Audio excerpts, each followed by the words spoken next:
ನೋಡಿ, ಸಂಜಯ್ ರಾವುತ್ ಒಬ್ಬ ಹುಚ್ಚ, ಅವನೊಬ್ಬ ನಾಲಾಯಕ ರಾಜಕಾರಣಿ. ಯಾಕಂದರೆ ನಾನಿವತ್ತು ನೇರವಾಗಿ ಹೇಳಬೇಕಾಗ್ತದೆ, ಅವನೊಬ್ಬ ಅರ್ಬನ್ ನಕ್ಸಲ್. ನಿರಂತರವಾಗಿ ದೇಶದ ಪ್ರಧಾನಮಂತ್ರಿಗಳ ಬಗ್ಗೆ ಅಭದ್ರವಾಗಿ ಹೇಳುವಂಥದ್ದು, ದೇಶದ ಸಂಸ್ಕೃತಿ ಬಗ್ಗೆ ಅಗೌರವ ತೋರಿಸುವಂಥದ್ದು, ಈ ರೀತಿ ಮಾಡುವಂಥವನಿಗೆ ನಾವು ಇದನ್ನೇ ಕರಿಬೇಕಾಗ್ತದೆ. ಅದಕ್ಕೆ ಇವನಿಗೆ ಬಾಯಿ ಬಿಟ್ಟಿದ್ರೆ ಇಡೀ ಹಿಂದುತ್ವಕ್ಕಾಗಿ ಬಲಿದಾನ ಮಾಡಿದಂಥ ಬಾಳಾ ಸಾಹೇಬ್ ಠಾಕ್ರೆ ಅವರನ್ನು ಯಾವತ್ತೂ ಕೂಡ ಹಿಂದೂ ಹೃದಯ ಸಮ್ರಾಟ್ ಅಂಥೇಳಿ ನಾವೆಲ್ಲರೂ ಕೂಡ ಕರಿತಿದ್ವಿ. ಇವತ್ತಿಗೂ ಕೂಡ ನಮಗೆ ಗೌರವ ಇದೆ.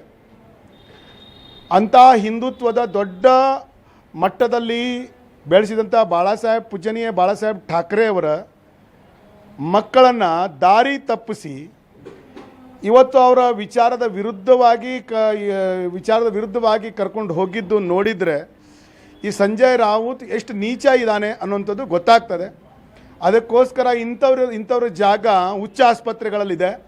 ಇವತ್ತು ದೇಶದ 140 ಕೋಟಿ ಜನ ಯಾರನ್ನು ಈ ದೇಶದ ಪ್ರಧಾನಮಂತ್ರಿಗಳಂತೇಳಿ ಸ್ವೀಕಾರ ಮಾಡಿದ್ದಾರೆ, ಅಂಥವ್ರ ಬಗ್ಗೆ ಮಾತಾಡ್ತಾನಂತ ಹೇಳಿದ್ರೆ ನೋಡಿ, ರಾವಣ ಎದಕ್ಕೆ ನಾವು ಸುಡ್ತೀವಿ?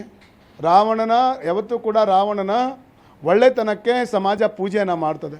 ರಾವಣನಲ್ಲಿ ಇರುವಂತಹ ದುಷ್ಟತನ ಏನಿತ್ತು ಅದನ್ನು ದಹನ ಮಾಡ್ತಾರೆ. ಇದು ಪುರಾತನ ಕಾಲದಿಂದ ನಡ್ಕೊಂಡು ಬಂದಿರುವಂಥ ನಮ್ಮ ಧಾರ್ಮಿಕ ಪದ್ಧತಿ ಇದು.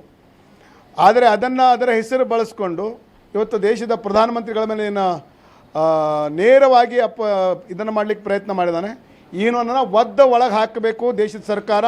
ಇವನೊಬ್ಬ ರಾಷ್ಟ್ರದ್ರೋಹಿ ಅಂಥೇಳಿ ಅವನ ವಿರುದ್ಧ ರಾಷ್ಟ್ರದ್ರೋಹಿ ಖಟ್ಲೆಯನ್ನು ಹಾಕಬೇಕಂತೇಳಿ ನಾನು ಸರ್ಕಾರಕ್ಕೆ ವಿನಂತಿಯನ್ನು ಮಾಡ್ತೇನೆ.